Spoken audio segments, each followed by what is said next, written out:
Good to have you here this evening for our last session. If you are here tonight, great. If you're watching online, great. As you know, we missed the first one, the first week of the study, so we're doing 5 weeks. Session 6, though, we've put up on our YouTube site so that you can, it's somewhere. Sam put it, wherever you're finding all the other stuff, it's there. I don't know where anything is anymore. So if you want to watch number 6, which is about Joseph of Arimathea, you can watch that one. Or you can come to the Saturday night service, and I'll talk about Joseph of Arimathea there too. So I'm going to pray for us and then see where we're at, and then we'll get into tonight's study on the women. God, we're so grateful for this time. We pray that you would open our hearts and minds to hear your word tonight as we remember the women at the cross. In the name of Christ, amen. Okay, so any lingering questions from last week or from this week's reading you want to make sure that we cover? Yes? I was reading through here and they talked about when Jesus was on the cross, he had somebody there to take care of his mother. You're now his son, mother. But I was thinking, what happened to Joseph? Did he pass away? Wouldn't he be, as the husband of Mary, be the one to take care of her? Yeah, so the question Christy's asking is, you know, John at the foot of the cross is assigned by Jesus to take care of Mary. What happened to Joseph? Of course, the scriptures don't tell us, but we can infer a few things based on some of the other things we see in the Gospels, because he's not mentioned earlier in the Gospels too. You know, when Mary goes down to Capernaum early on in the Synoptic Gospels to bring Jesus home because they think he's out of his mind, Joseph is nowhere to be mentioned or found. They'll say, isn't this Joseph's son? But there's no mention of what happens to Joseph. What there is mention of, though, is Jesus' brothers and sisters. So where did they come from? If you're in the Roman Catholic tradition and you're dealing with the perpetual virginity of Mary, which is, I think, a difficult doctrine to sustain, but I'm not a Roman Catholic, so I can't argue that really intelligently about how they do that. But the most logical explanation is Mary and Joseph had other children after Jesus, and that's their brothers and sisters. And then at some point, Joseph probably died. I mean, remember, life expectancy is about 35. And he's probably much older. I mean, when we think about Mary being a girl who's about to be married, she's probably like 13, 14. Not very old. Argues with that. She says that they're older. Yeah, she argues with a lot of things that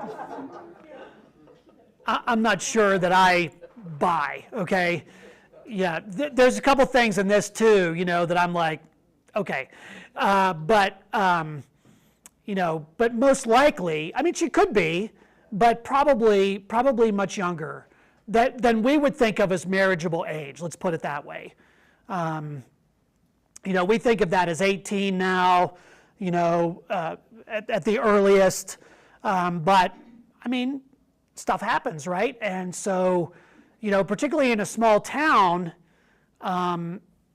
remember that there's an economic thing going on here too with younger women. I mean, and dowries, things like that are all part of this.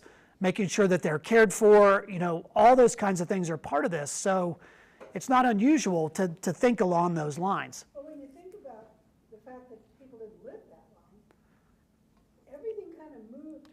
It seemed to me that girls, when they reached puberty, that was marriageable age. Yeah, and that's an effect. I mean, if you're 12, you're bat mitzvahed, as a young girl, so that you're considered to be an adult at that point. And so, puberty's a big deal, childbearing age becomes a big deal. So, but the likelihood is Joseph dies, which means that Jesus should be running the family business. And the fact that he's not becomes an issue. But then again, apparently James isn't either. So who's running the family business? And we get sort of an intimation that Mary, mother of Jesus, might be running with the pack, of women who are sort of around Jesus. So there may be this kind of, again, it's a different conception of family that Jesus is creating. So we ought not to think, does Mary get married again? And we certainly don't see that if John is the caretaker. But then again, that story only appears in the Gospel of John.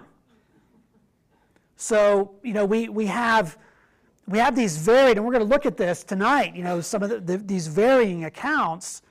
There's just a lot of holes in the story. I mean, Joseph kind of disappears after Matthew chapter 2. That's his big moment. When he has the dream and, he takes the family to Egypt and then he comes back and he goes to Nazareth and then done. There's no more. Clearly, Luke tells us that when Jesus was 12, again, age of adulthood, he leaves the caravan, goes back to the temple. They can't find him. They find him.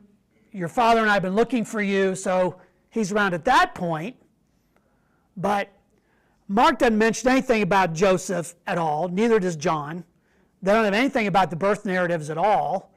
So it's a very interesting question that we, when you go to preach about Joseph, you really have one passage you can go to, maybe two, if you kind of take Luke chapter 2 a little bit, but you have to infer a lot of things in order to do that. So, yeah, interesting question. Anything else out of reading or last week. All right, well, let's get to the video.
Yeah, you got it all square now? Comments, questions that raised for you? She's in her synagogue, so I think she's Jewish. Yeah. Yeah. Sorry. She's Jewish. Yeah. Yeah. Yeah, I quibble with a couple things she says. You know, the whole thing about the reliability of testimony, that's court language. You know, like in a court of law, a woman's testimony would not have been accepted. One of the reasons I think each of the Gospels highlights the women being the witnesses is that it gives it, not only is that historically what happened, but also it gives credibility to the resurrection narrative. You know, if you were making up the story, you wouldn't have them be the primary witnesses, you know, in that particular culture. We could quibble about that, but, you know, it's not super germane to the story. You know, Mary Magdalene goes and says this to the disciples in John's Gospel. I'm going to preach on that on Sunday. And, you know, again, she's right in that the news itself is shocking enough. But remember, in I think it's in Mark, you know, in Mark they go away afraid. You know, they don't tell anybody. But in Matthew and Luke, it's, you know, sort of like, well, the disciples thought it was an idle tale. Well, why would they think it was an idle tale? Well, one reason is because people don't rise from the dead, even though they do. I mean, Jesus had raised several people from the dead. They'd seen that. But why do they think it's an idle tale? Because, yeah, who's saying this? Oh, they're just, you know, just hysterical or whatever.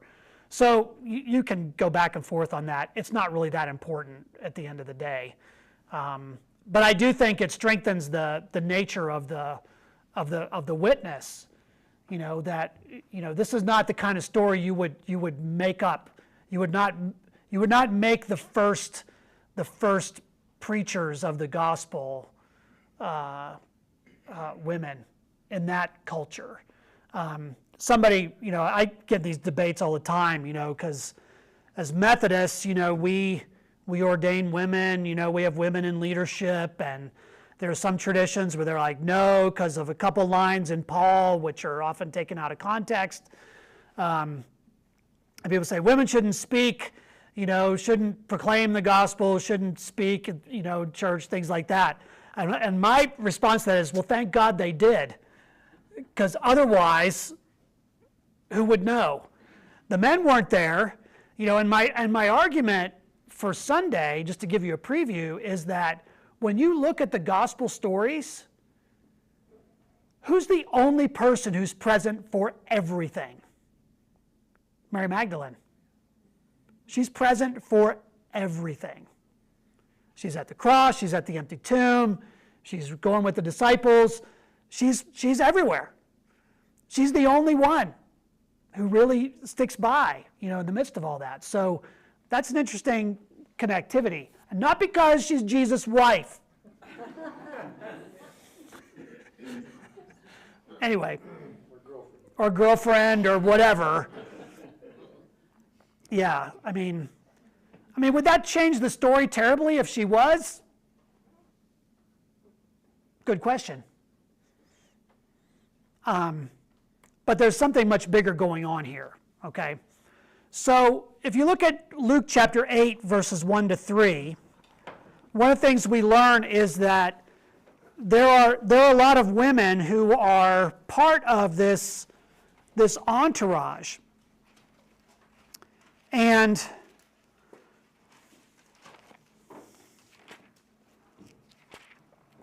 I'll read it so the people on the video can hear. So afterwards he went on through the cities and villages, proclaiming and bringing the good news of the kingdom of God. The 12 were with him, as well as some women who had been cured of evil spirits and infirmities. Mary called Magdalene, from whom 7 demons had gone out, and Joanna, the wife of Herod's steward Chuza, and Susanna, and many others who provided for them out of their resources. So Mary Magdalene There is a town of Magdala. Some of us have been there. It's on the western side of the Sea of Galilee. And it's recently excavated. They have a wonderful archaeological park there now and a new church that's built there. Church dedicated to the women. And so it has pillars in this church, all of which are named for the various women who are mentioned in the text.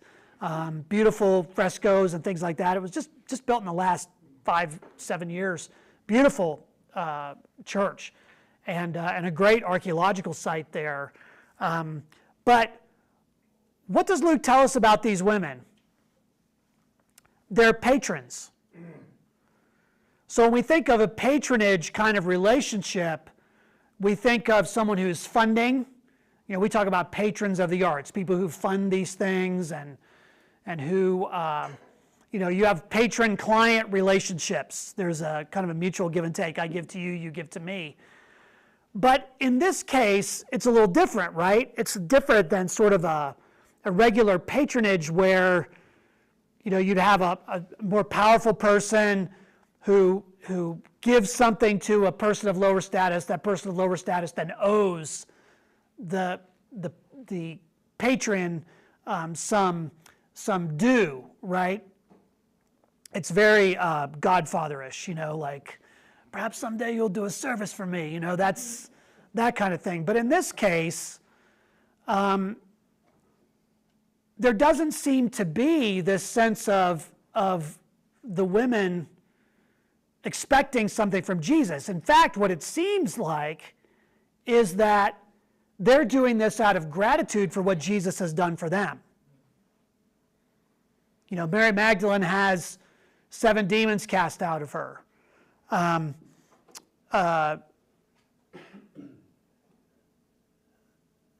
The wife of Joanna, the wife of Herod's steward Chusa. Now that's very interesting because the steward of the king would be fairly wealthy. But what does Herod think about Jesus? You know, so you've got this kind of interesting, perhaps secret kind of patronage relationship. Hey, sweetie, where'd the money go? Oh, you know that wandering rabbi? I gave it to him. You know, we don't know for sure what that is. Joanna or Susanna. So these would be people known to the early church. And so this is kind of a line that we often skip over, but do you think this patronage is as well known as it should be? I mean, were you aware of this before we brought it up?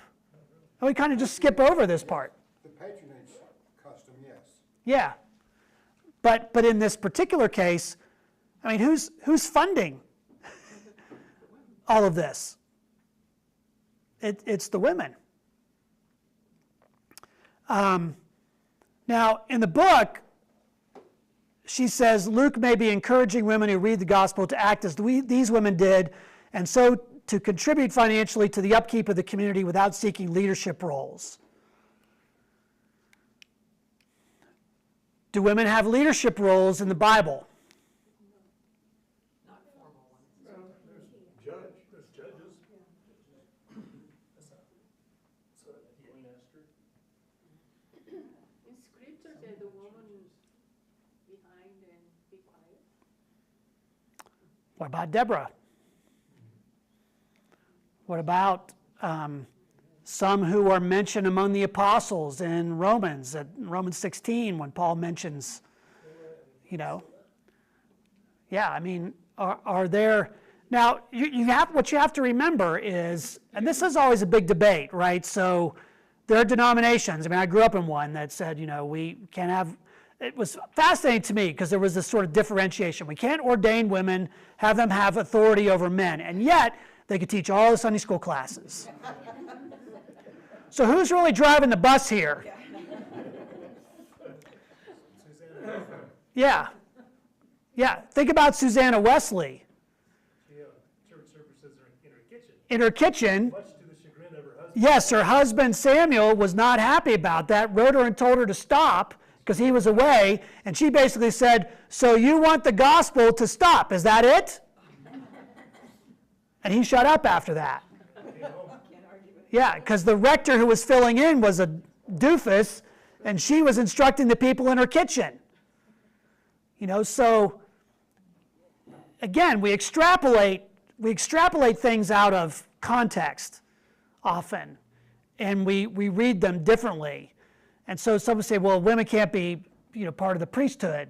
Well, are you talking about Jewish priesthood, or are you talking about Peter saying we're kingdom of priests, or all those kinds of things, the priesthood of all believers, all those kinds of things? What are we talking about here? So we always have to be careful about that. But it's clear that in this culture, and particularly in first century culture, to have women in leadership formally would be scandalous. It would be scandalous to the rest of the culture. The very fact that you had women and men gathered together was scandalous enough. In the synagogue, they sat on opposite sides. But now you have men and women being instructed together, slaves and freed persons. Whoa, what's going on here? So no, the Bible is not as equality-driven as we would like. But for its time, it is revealing some important steps. The trajectory is moving in that direction. Same thing with slavery. I'm going to preach on 1 Peter after Easter. And in 1 Peter, Peter says to the slaves, obey your masters, be a good witness, if you get beaten, just take it, things like that. And then he turns around the next line, he says to women, be submissive to your husbands, all that kind of stuff. And we go, why doesn't Peter say, slavery's terrible, women are equal, everybody get over it? Well, remember, they're a small persecuted minority in a culture that is radically stratified. And so what is Paul doing? He's giving them incremental steps. The trajectory is towards freedom. The trajectory is toward more equality. We don't get it fully in the Bible, but we see, like N.T. Wright says in his work, Paul doesn't tear down the institution of slavery, but he lays a bomb against the pillar. When you read Philemon, for example, and Paul's instruction to Philemon, who's the owner of Onesimus, the runaway slave, and he says to him, treat him like a brother. Whoa, what are you talking about, Paul? If you're a first century Roman, you would think, that's crazy. But yet, incremental steps, okay? But we see the gospel writers incorporating women in some very powerful ways. Who are the first to speak about the resurrection? I would argue, it's Bob Kaler argument, women are the first Christian preachers. They're the first evangelists. The woman at the well was an evangelist. Yeah. So when we think about it in those terms, it's an interesting way of thinking about it. And people say, well, that's not a priestly role. Okay, fine. You want to argue about that? You can argue about that all day. But I'm glad to be in a tradition where we take seriously the leadership roles of women. And quite honestly, every church I've served, you're not going to have a church if you don't have women in leadership in a lot of different places.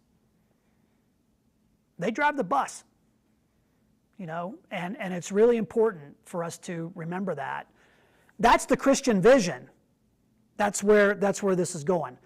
Now, people argue about that all day.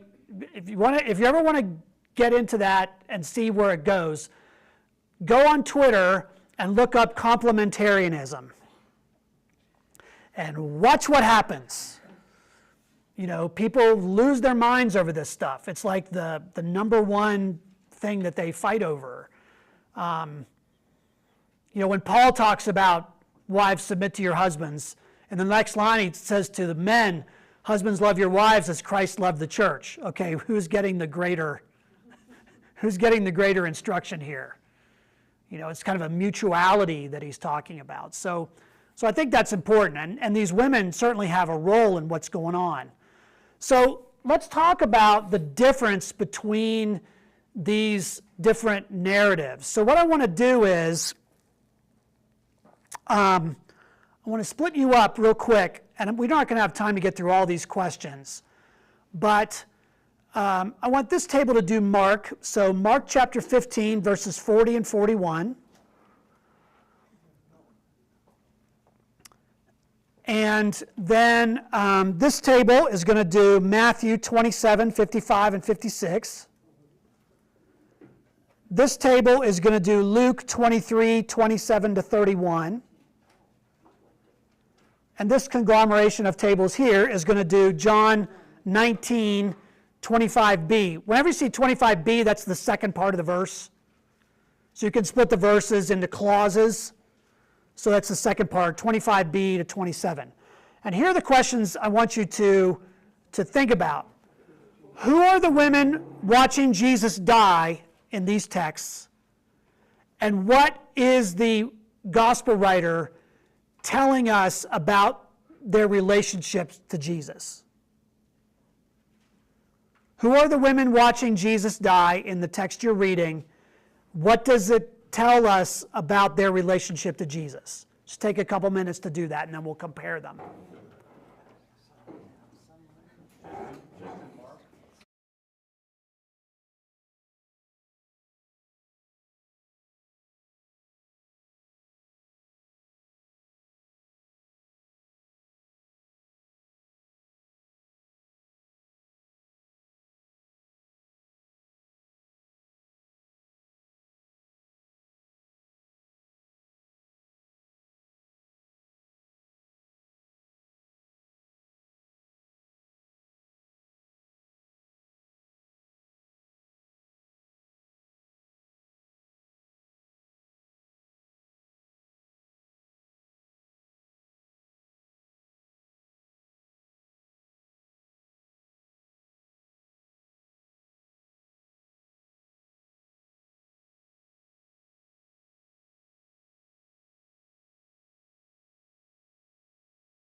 might be the canonical order, so we'll start with Mark. Who's there? Oh, you did Matthew. You guys did Mark. Okay. So, we got Mary Magdalene and Mary, the mother of James the Younger, and Joseph and Salome. So we have Mary, mother of. James, the lesser or younger.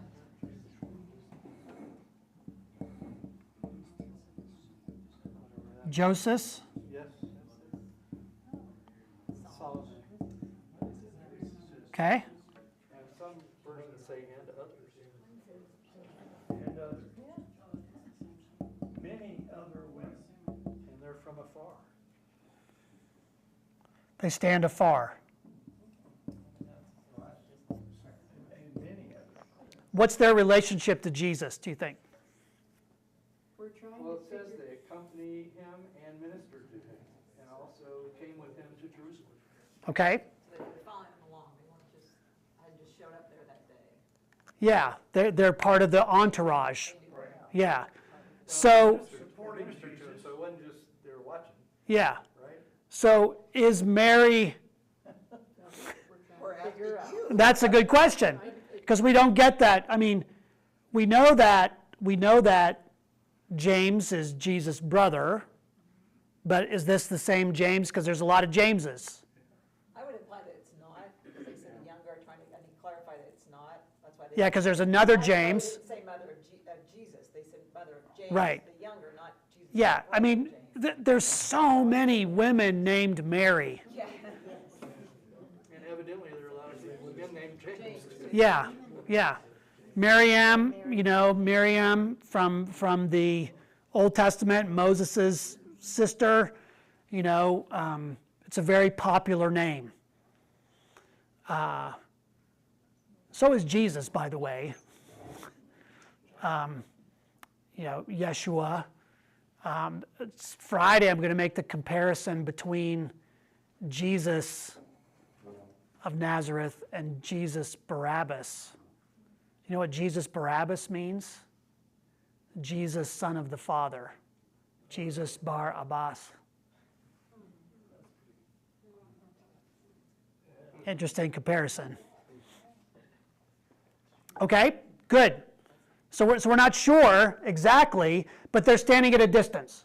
Well, Salome was the one that did the dance and asked for John's head, right?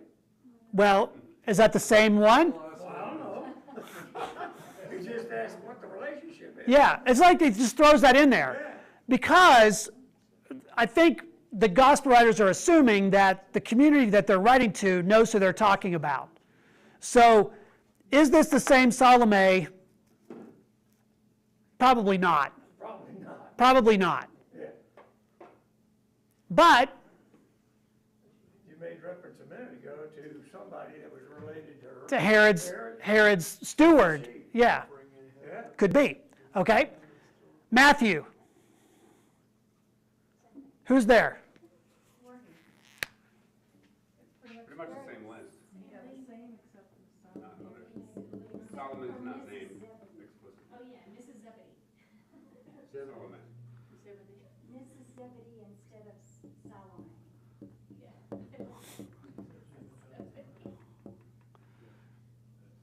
We decided they were close because they were ministering there to help him.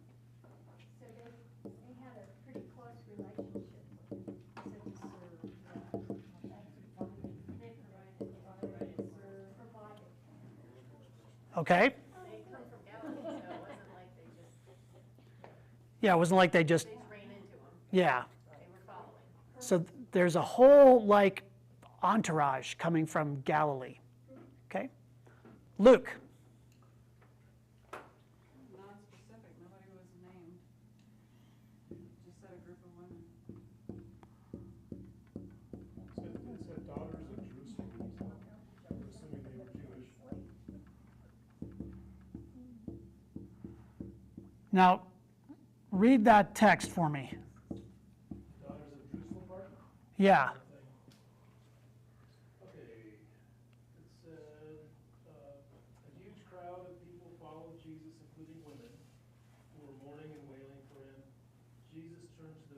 said, daughters of Jerusalem, don't cry for me, rather cry for yourselves and your children.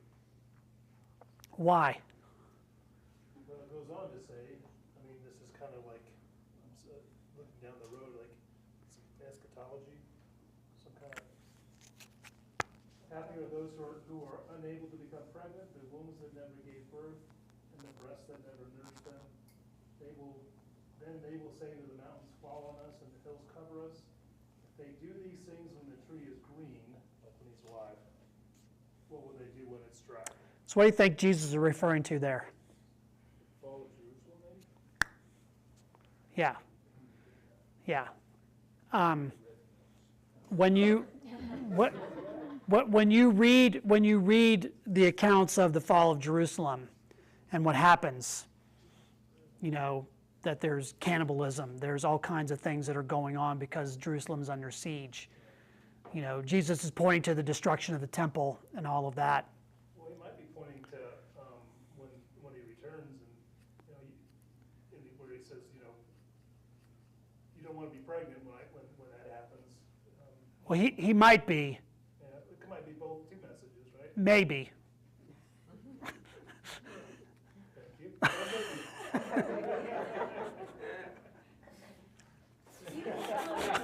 Well, even though Luke is not specifically naming the women, he is more descriptive of them in that they are mourning. Yeah. I mean, on their emotions, and that shows their love. Yeah. Trivia question. Where's the only other place in the Bible where this phrase, daughters of Jerusalem, appears?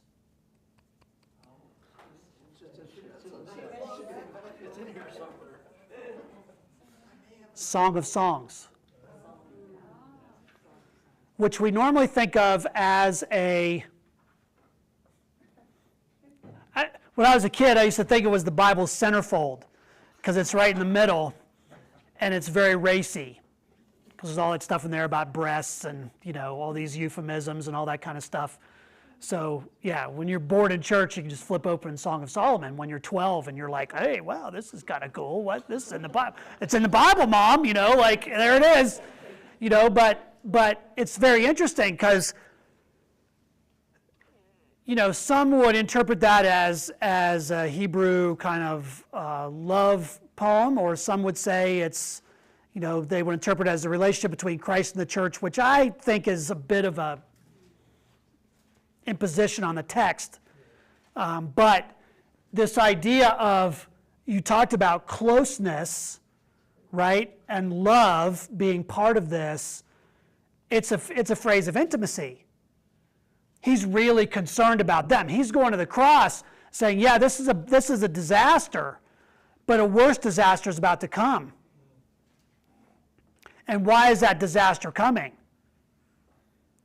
Because of Israel's ambition, because of, you know, all the things that Jesus has warned about. Remember, it's in Luke's gospel too that when Jesus is riding down the Mount of Olives on Palm Sunday, he's weeping. Why is he weeping over the city? He knows what's coming. Because they're not going to follow his way of nonviolence and all of that. They're going to get what they're hoping for. They want a war, they're going to get it, and they're going to lose. Why they thought that they could take on the Romans, God's going to protect us, all that kind of stuff, you know. I found it interesting that in the video, she tended to not speak as highly of Luke's writing Right. regarding women. But it's only in Luke, with the exception of addressing Mary and John, that he speaks directly to the women, and not just a little bit, but Yeah. pretty significant, Yeah. important passage. Yeah. Yeah, I mean, if you're walking to your death and you take the moment to go, oh, by the way, you know, that's a big deal. Yeah. Okay, how about John? John, his mother's sister, Mary, the wife of Clopas,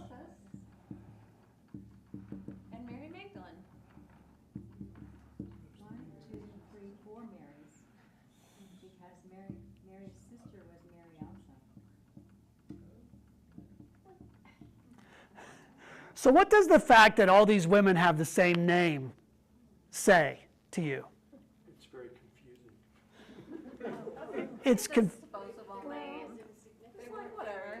yeah. I mean, that's something I infer from the text is like, yeah, No sense wasting any brain cells and coming up with a new name. and just right, one over and right. over. You know, Mary 1, Mary 2. yeah, George Foreman, yeah. It's like George Foreman. in men.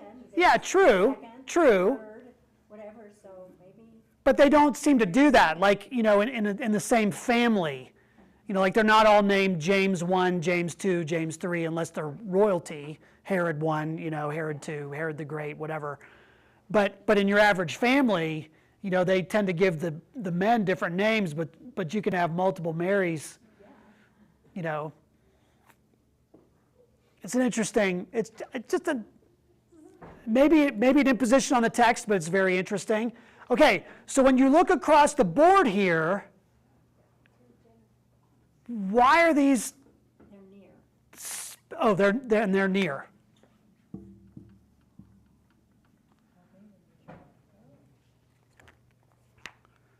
So, how do you account for these differences? Well, our text says the disciple Jesus loved was also nearby, and then so I kind of give him maybe credibility, like these people, more people were there, but I feel like our list was there. Yeah, Because if he is actually the one that wrote it down, he was eyewitness. yeah. Who's not there? Disciples. Except for John. Or except for the disciple whom Jesus loved. Let's be accurate. Who is? Who is? Right. But who would the officials be after more, too, I mean, to give some rationale for the disciples? I mean, they would have been out trying to arrest his disciples, correct? True enough. And not- Yeah, and that's why they're hiding. Right. So it's like, I'm just being fair. Yeah. Now think about this too, and you know we're getting close to time here, but do the same list with who's at the resurrection. Real quick. Well, real quick, look, you know, you can guess where it is. It's a couple chapters ahead, or a few verses ahead, where you get to the resurrection. Who's present? Same one. Except for Jose. Mary Magdalene. Yeah, for Mark. In John, it's just Mary Magdalene.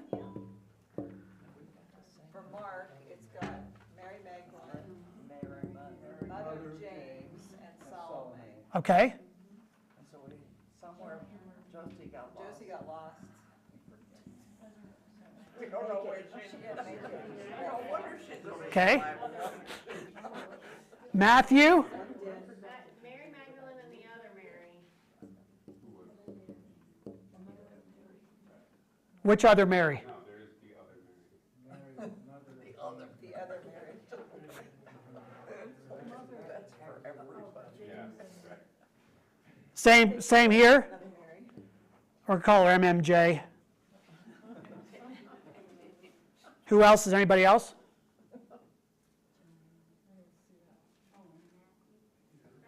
Guards. So it's just two of them that go to the tomb in Matthew. Yeah. Okay. 3 go to the tomb in Mark. 1 stays at the tomb. Are there other women at the tomb in John? Initially?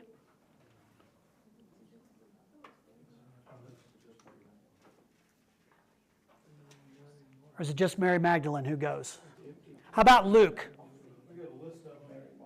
Mary Magdalene, Joanna, Mary the mother of James, and the other women that you mentioned. And then Peter's there later, a little bit later.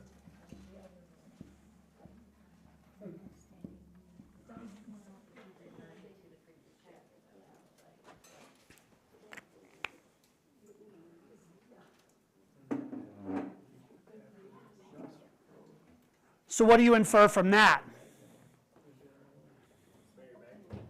Mary Magdalene is the consistent. It's a smaller group Yeah, across the board. yeah. And what are they there to do? Anoint him, Yeah, to prepare them. check on him, make sure he's still, he hasn't been disturbed. Well, I mean, think about what happens. Friday, Jesus is crucified, he dies. Joseph of Arimathea asks for the body, puts the body in the tomb. And it says, that they prepared spices and things like that. But it was a big job. And when's the Sabbath start? Friday sundown. So you can't do that. You can't do anything on Saturday. So they probably started the job. The women come back Sunday morning. First thing Sunday. to finish the job. Why do they have to do all that?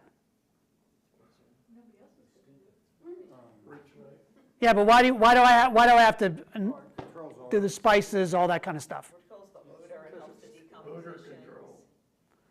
Helps the decay. Yeah. So you wrap the body, you put layers of spices in. It helps to, because the tomb is multi-use. You're not just putting one body in this tomb and then closing it up. This is like a family tomb. And that slab would be used over and over again, because what you do is you put spice on the body, you wrap it to keep everything together. And the idea is then you come back a year later, you gather up the bones, you put them in a stone box called an ossuary, and that goes in a niche in the tomb. And then you reuse that slab again, you do the same thing over and over again. So they're coming back to do that. Is this normally the woman's job? Yep. Yep. So the point being that you've got a lot of different people involved here, who are involved in this process, some near, some farther, but they play a vital role. They're with Jesus at the crucifixion. I mean, even if they're at a distance, they're there. He can see them. They're the ones who come to the tomb. Guys are hiding out. Yeah, it's not the perfect people that are there, it's the imperfect people who are ritually impure because they keep having to do all the icky jobs. Right. So, yeah, the idea that, they have to do all the dirty work, but they're the ones who get to experience the entirety of what happens. I mean, when Mary Magdalene on Sunday morning sees Jesus and thinks he's the gardener, we go, well, why is that? That seems odd. I mean, but she saw him die. Where's the body? I mean, grave robbery was a big deal in the ancient world. We think to ourselves, that is creepy on all kinds of levels. But remember, people are often buried with valuable items. Those are part of the ritual at times. And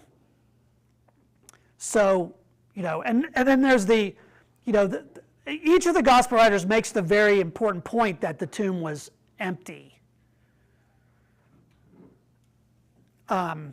Because, and what is it, Mark, where they have the guards? Was it Mark? Matthew, where they have the guards. Yeah, they put a guard on the tomb because they're afraid they're going to come and steal the body. Now, there are a lot of people who say, well, this is the problem with Christianity. You talk about someone raised from the dead, but clearly, the disciples came and stole the body and then claimed that he was alive. If that was the case, these were the stupidest people on the planet. Because if you did something that you knew was demonstrably false, you stole the body, you hid it, and yet you went around claiming that he was alive, and then someone said to you, oh, well, we're going to kill you if you keep saying this, which is what happens in the book of Acts. We're going to keep throwing you in prison. We're going to beat you. We're going to flog you. We're going to kill you. We're going to and they knew, if they knew Jesus was dead, they're monumentally stupid. Hey, let me tell you the story. Some women came and told us that the tomb was empty. We found it empty, and then we saw him alive. Go sell that story. Imagine Paul going around the ancient world going, oh, by the way, we worship someone who was not only crucified, the worst thing that could happen to you, but also raised from the dead. What are these Greco-Romans going to think? I mean, they're Platonists. They're all concerned about the spirit and rising from the body, all that kind of stuff. They're going to go, you're nuts. So if you're going to make up a story, you'd make up the story that, no, Jesus is risen with us in spirit, and he's appearing. He's like a ghost. He appears everywhere. But what do the gospel writers say over and over again? He's not a ghost. Jesus himself has to say to them, look, I'm not a ghost. Stick your hand in here. Give me some food. You know, that's an important point. But it all comes back to the witness of the women. Absolutely essential. The disciples get on board later. Remember, they're still like, what happened? What did Jesus tell them? 3 times. 3 times. Okay. They discover it. They got it. I mean, it's interesting to look at the end of Mark's gospel, though, isn't it? If Mark ends at 16:8, what does that say about the women? They didn't say anything. They were terrified, So they wouldn't have said that. and they said nothing. They were afraid. Yeah, so they would So imply that they didn't- why does Mark's gospel end that way and not with this triumphant, sort of, I've seen the Lord, like John? That's why they had to add that. That's why they added the extra stuff, right? They're like, the whole rest of the Bible doesn't make sense if they didn't tell anybody anything. Right, so clearly they did. They had to have. Yeah. So why would it be cut off there?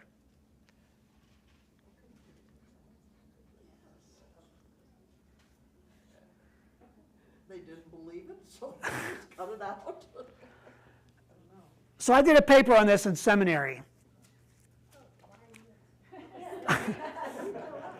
Well, That's what good teachers do, they always ask. yeah, but I don't know if I have the right answer either. I mean, I looked at all the different evidence, and one of the ways is suggesting that Mark is using a literary device here, which is kind of like the choose your own adventure. Like, okay, you know Jesus has been raised from the dead. What are you going to do? Because remember, throughout the entire Gospel of Mark, what is Jesus telling the people when he does a miracle? Don't tell anybody. But the secret leaks out anyway. And now it leaks out again. And the reason that you have this gospel is because they weren't quiet. So be like the women, don't be quiet. Eventually they get over their fear. I mean, it would be terrifying. Imagine, you have a funeral, the next day you go back to visit the gravesite, and you're calling the funeral director like, hey, what's the deal, buddy? I was here, I saw it. What are you doing? I don't know what you're talking about. You'd be freaking out. They were freaking out. Because we're so familiar with these stories, we don't have that same sense of like, and I think that's why Mark's gospel, ends that way with this sort of shocking revelation. But, the others fill in the blanks. They talk about the post-resurrection appearances and all those kinds of things, and that's why, somebody adds on to Mark. Now, if, in fact, Mark dropped dead after he wrote that line, or the scroll got torn or something like that, okay, that's a different explanation. The whole argument rests on whether a Greek sentence can end with a preposition. So I had to go through this whole thing about determining whether, and then I discovered evidence that yes, it could end with a preposition. So perhaps I came up to the conclusion that it was intentional. That it's a literary device. Just like there's a lot of sophisticated literary stuff going on in the Gospels. I mean, I'm going to talk about this on Sunday, but think about John's version. The others say it was a new tomb nobody had been laid in, but only John says it was in a garden.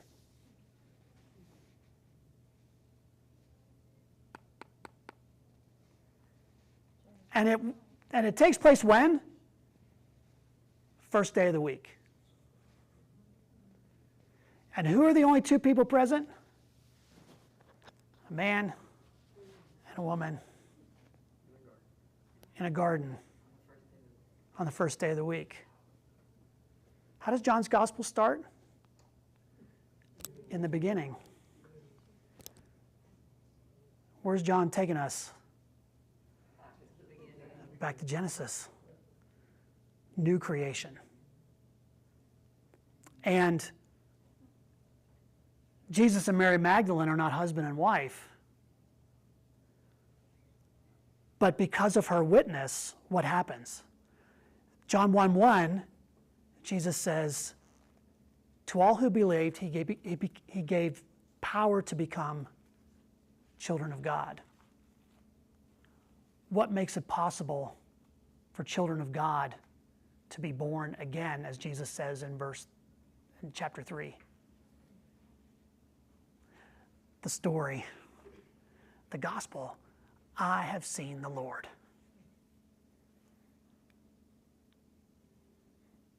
Interesting connection. But you miss all that if you're just blowing through it, There's all kinds of clues.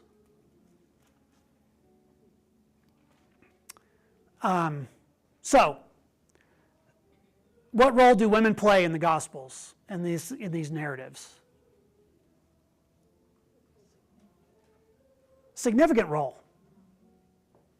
More than we give them credit for. They're the glue that holds everything together. If you don't have these women patrons, how are these guys making a living? They're beggars. They enable this mission to go forward. They're funding it, they're supporting it. They're the ones who are there at every moment. So when we say,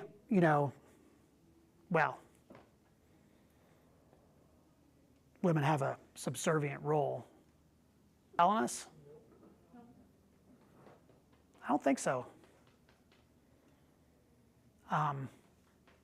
Again, it's not where we want it to be, but for its time, it's making some bold claims. And I think that's something we have to recognize. So, good stuff. Good stuff. Anything else before we wrap? Well, I want to thank you for coming out on Wednesday nights during the Lenten season.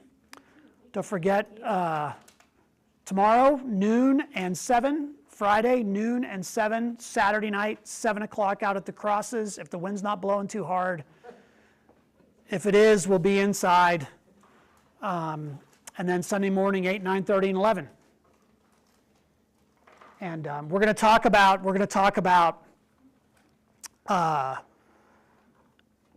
the betrayers tomorrow night, or tomorrow. Peter and Judas. We always think of Judas, we never think of Peter.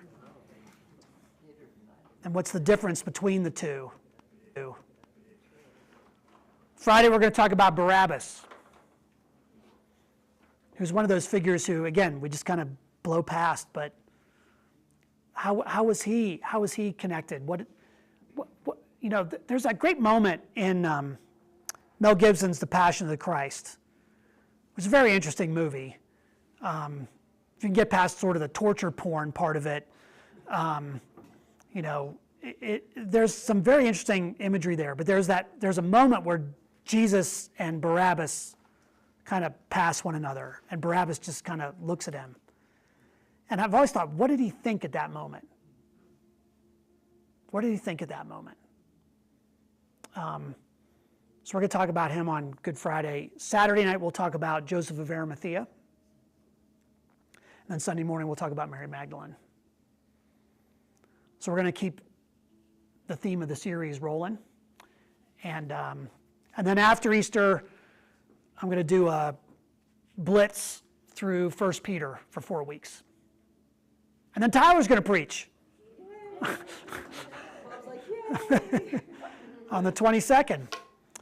And I'll be leaving for Romania that afternoon to go visit our orphanage partners over there. And be there fly out Sunday, come back Saturday. No, I'm not going to preach on Sunday.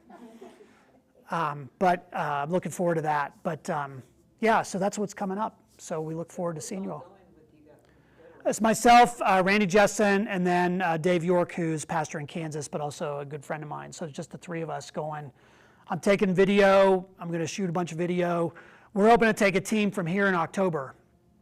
So part of my going is it's kind of like a recon, doing a little recon and also shooting some stuff because our church has donated more than $10,000 to this effort, and that's not including the kids that we sponsor already at the House of Joy. So $10,000 was just for the Ukrainian kids. So we'll get to meet them. And interestingly, Pastor Christie, who's the pastor there in Sibiu, was at the orphanage, and he put pictures on Facebook today he said, we had some military cadets from the United States visit the orphanage today. They're from the Air Force Academy. Wow. I was like, It was spring break, and I did that. My year spring break, they go visit other academies and other countries sometimes over their spring break. A lot of it has to do with their language studies and stuff. Yeah. So they were at the orphanage with these Ukrainian kids. That's awesome. With some Romanian soldiers. So how many of the kids there? They're 28. Yeah. And they're being housed in a Christian camp. So it's kind of cool. But I was just like, I messaged Pastor Christie. I was like, hey, those people are from our neighborhood. It's kind of cool. So, but yeah. There's 28 Ukrainian kids? Yes. In addition to the other kids? Yes, we're supporting Romanian kids in an orphanage outside of Sibiu. Okay. Then these Ukrainian kids arrived in the middle of the night about a month ago, and so Global Hope is kind of funding that effort. Randy told me today, they anticipate it's about $4,000 a month to care for all these kids.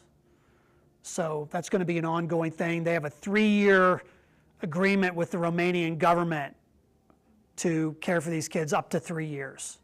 Hopefully it doesn't last that long. They can go back at some point, but up to 3 years. So we'll be hearing more about that. So I'm really excited to be able to go and, tell the story and see firsthand what's going on. Yeah. Thank you all. Blessings on your